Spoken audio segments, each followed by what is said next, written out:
I have been songwriting for about 6 years, not including spontaneous parodies or impromptus from the time before, but this video will be a blend of tips and advice in regards to the process and purpose of songwriting, as well as the prospect of obtaining ideas. This video will mainly be from a songwriter's perspective. I am a writer, not a musician, so this video will mainly be focusing on songwriting with pre-existing instrumentals and the process of writing lyrics, not sheet music. A hack I have picked up for writers using pre-established pieces as instrumentals would be to use music with no lyrics or music in a different language to those you speak. This way you're not tempted to borrow too many of the original lyrics if desiring to create an entirely new song as opposed to a parody. I discovered this hack when using the Olive Tree, a Chinese song, to create a theme for an old project. Therefore, me not speaking any Chinese allowed me to not be too tempted to steal too many of the original lyrics as I would with an English song. And don't look at translations, but please check the context first. Looking at you, Dr. Spieler. This also helps with finding sounds that fit within the meter, as my English brain interpreted the words open land within the Chinese Leo land, and therefore it's not technically reusing any of the original lyrics as they are in a different language either way. Just food for thought, helps inspire ideas. The greatest tip I can give in regards to songwriting is to write it like it's poetry. Remember poetic devices, language and structure techniques, figurative language. Also recommended to use some literal language as to not stray away from the original meaning of the song.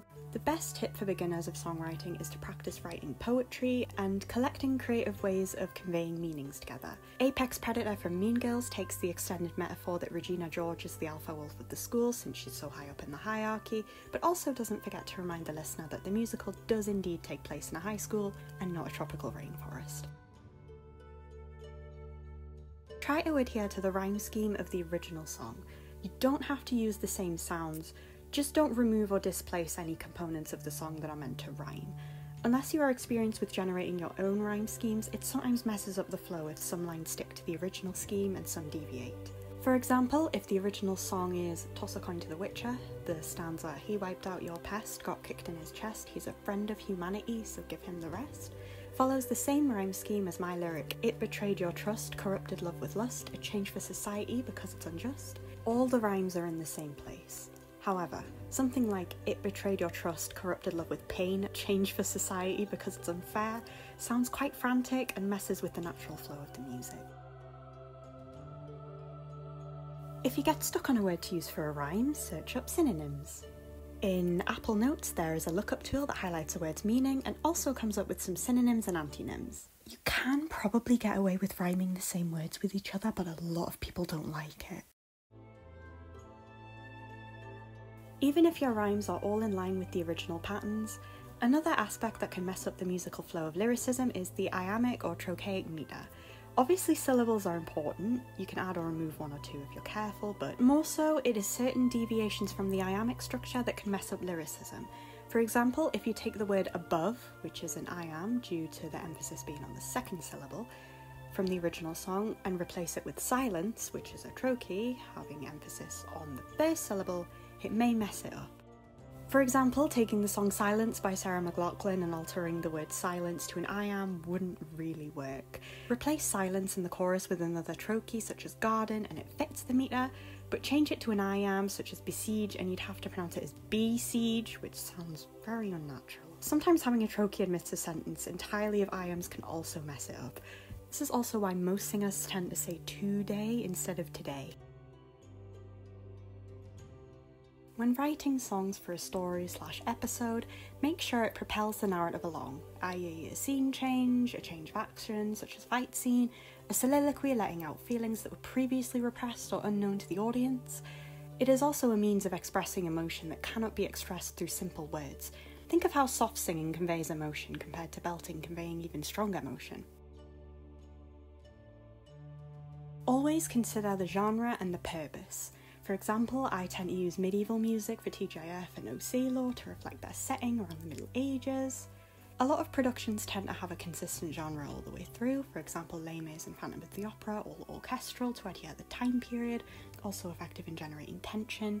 You could also personalise the genre and make it unique to each character or a different emotive moment in the story. Phantom of the Opera has also got me thinking of diegetic and non-diegetic music. Consider if you want the other characters to hear the character singing or not. If they're on stage, then they most certainly will. Don't force ideas. Usually they come naturally when listening to music. Sometimes they come too naturally though, unless they make no sense. An extract from an old song of mine, Obsidian growing scars in our treacherous past. The lyrics do sound pleasing lyrically, but don't particularly mean anything. If you're stuck, find areas in your script that are solely conversational. Arguments can be fun to turn into songs, for example, Tangled's Nothing Left to Lose or Crossing the Line, as well as explanation scenes, i.e. Good Shit Misery.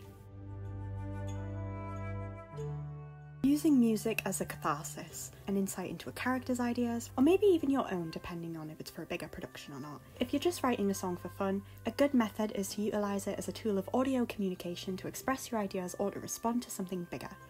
Explore side stories that don't fit in the big production.